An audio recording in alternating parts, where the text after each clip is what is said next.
এটি কোনো যুদ্ধবিধ্বস্ত ধ্বংসস্তূপ নয়, এটি গত ৮ জুলাই উজান থেকে নেমে আসা পাহাড়ি ঢলের ধ্বংসলীলা।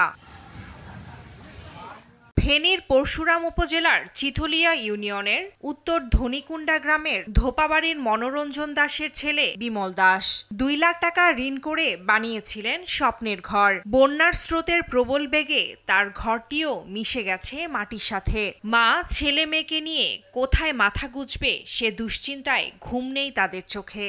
৩ থেকে ৪ মিনিটের ভিতরে আপনার ঘরের তুলি পর্যন্ত, এই ঢাসা টিন পর্যন্ত পানি। তখন আমি ঘরের ভিতরে গেছি, ঘরের ভিতরে যাই, আমি ঘরে আটকে গেছি, আর ঘর থেকে বাড়িতে পারতেছি না। আমার ভাই দৌড়ে যাই, টেবিলটা টান দিছে, টান দেওয়ার পরে কোনো রকম আমি প্রাণে বাঁচছি। শুধু বসত ঘর নয়, বন্যা হানা দিয়েছে ব্যবসা প্রতিষ্ঠানেও। একই উপজেলার উত্তর ধনিকুণ্ডা ধোপাবাড়ি মোড়ে জাফর ইবনে আল মনসুরের ফাতিহা স্টোরও ভেসে গেছে বন্যায়। তার সেই ঘরহারা ভিটেতে ঘুরে ফিরে দেখছেন ধ্বংসের শেষ চিহ্ন। তার দোকানে ৩.৫ লাখ টাকার পুঁজি, ব্যাংকের ঋণ, সবই এখন বেদনাময় স্মৃতি। ২ ছেলে আর ১ মেয়েকে নিয়ে চরম অনিশ্চয়তায় পড়েছেন তিনি। হঠাৎ করে বাদ ভাঙিয়ে আমাকে দোকান সহ মালামাল সহ ছিল, টাকা ছিল, একসাথে মনে কর ভাঙিয়ে আমাকে নিয়ে নিতে। সরকারের কাছে আমি সর্বোচ্চ সহযোগিতা আমি চাই। বন্যা কেড়ে নিয়েছে তাদের মতো আরো শতাধিক ঘরবাড়ি। শেষ সম্বলটুকু হারিয়ে তারা এখন ঘুরছেন অন্যের দাঁড়ে দাঁড়ে। ছেলে মেয়ে সংসার নিয়ে পড়েছেন বিপাকে।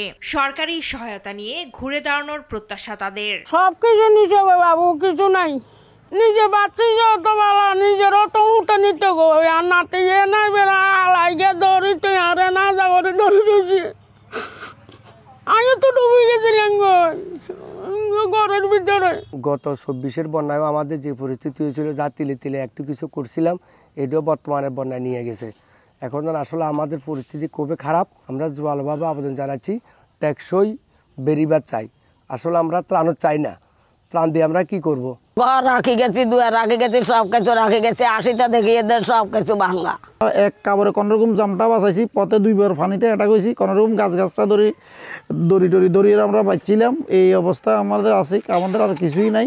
দুর্দশাগ্রস্ত মানুষের পাশে দাঁড়াতে এরই মধ্যে প্রতিটি উপজেলার নির্বাহী অফিসারদের নির্দেশ দেওয়া হয়েছে। পুনর্বাসনে দ্রুত ক্ষয়ক্ষতি নিরূপণ করে চলছে তালিকা তৈরির কাজ। আমরা সকলকে নিয়েই, সকল দপ্তরকে সাথে নিয়ে আমাদের এবারে বন্যার যে ক্ষয়ক্ষতি আছে সেটি পুনর্বাসনের জন্য আমরা কাজ করব। আমাদের যে সকল অবকাঠামোগত ক্ষয়ক্ষতি হয়েছে সেগুলো আমরা সংস্কারের জন্য দ্রুত পদক্ষেপ নিব।